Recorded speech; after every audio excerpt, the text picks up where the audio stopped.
time to start a new Radiance box set. We have the Daiei Gothic set here, which I was super excited to get into. And the first film in that is the Ghost of Yotsuya, which is number 74 in the Radiance range. And this is, for the most part, a melodrama, but it is a luscious, stunning, beautiful melodrama at the start of it, as we follow our main character of Lemon, a man who's struggling to find a job that matches his aspirations. He has a doting wife who just wants him. He wants more. He believes he should have more, but understands that the world is kind of changing and he is stuck just trying to make ends meet.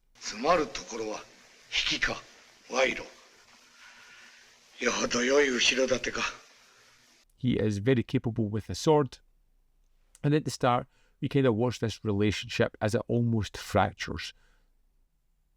They're kind of pushing each other away simply because of where they are in their life, where we have the wife who just wants Lemon, who just wants to be wanted by him, and we have Lemon who is constantly stuck between wanting to give his wife what she wants but wanting more at the same time.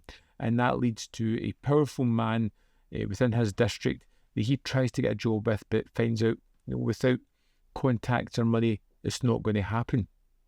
And for the first 50 minutes or so, it focuses all on the relationships, and then you start to see little bits of political espionage coming in throughout this, as people have these little plans to make things happen, to nudge powerful people to make decisions.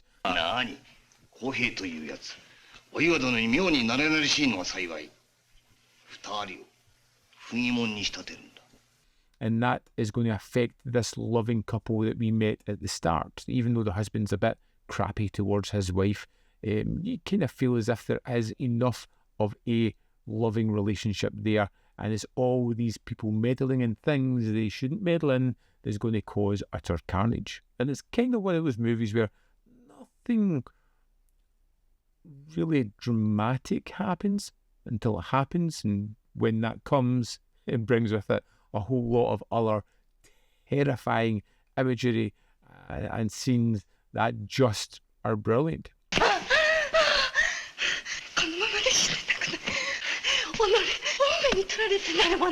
It's one of those films that's so well constructed. Just over 80 minutes, it focuses on the characters, and it does so in such a way that you kind of know where each of them are coming from, and you can see where the disagreements are building from, and how things are misconceived easily, and how the influence of other people can really cause such devastating effect on people's lives. And that's what you kind of get with this film, and you get drawn into this relationship, right? And it is helped by some of the most luscious and fantastic photography I've seen. The colours just pop, the sets look amazing, and I just love this world that we're in.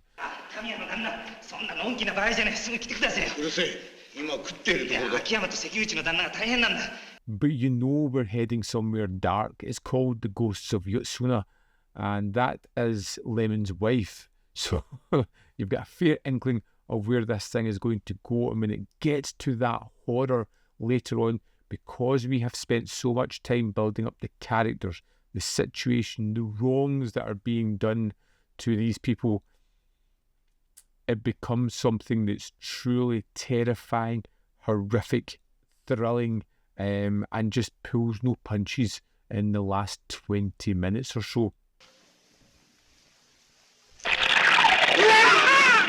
It becomes phenomenal. There is so much terrifying imagery in that last 20 minutes that it covers the span of the film. It has the characters, it's built them up, and then it unleashes sheer terror upon them. I thought this was wonderful. It just kept escalating at the end, more and more and more horrific, and I was loving every second of it because I knew the characters, because the world was so well built, because I loved these wonderful sets and how they eke the horror elements into it. It was just phenomenal. What a great film. And it's only the beginning of this set, which is even more exciting. So let's dive into the disc of the Ghosts of Yotsuya and see what extras there are. here we are in the disc for the Ghosts of Yotsuya. Let's go to the special features.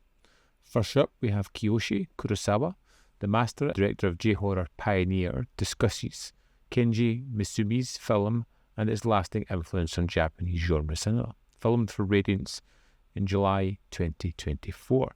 This runs for 19 minutes and 33 seconds. Talks about how this is one of many adaptations of the story, but this is his favourite, primarily because it's the scariest of them all.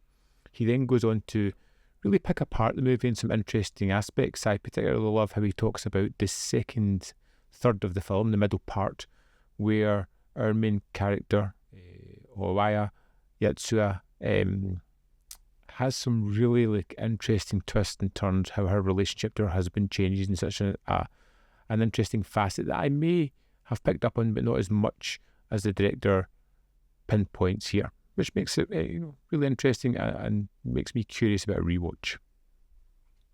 Next, we have The Endless Curse of Owaya. In this visual essay, Japanese film historian Kyoko Hirano talks about the centuries-long evolution of the Ghost of Yotsuya and the qualities that set Kenji Mitsumi's 1959 film version apart. It is exactly what you want. It kind of charts the history of this, the various versions it has been in. I want to see the manga and the anime versions now. It starts to pick apart the story and then focuses on the film and what makes this such a special adaptation of this tale.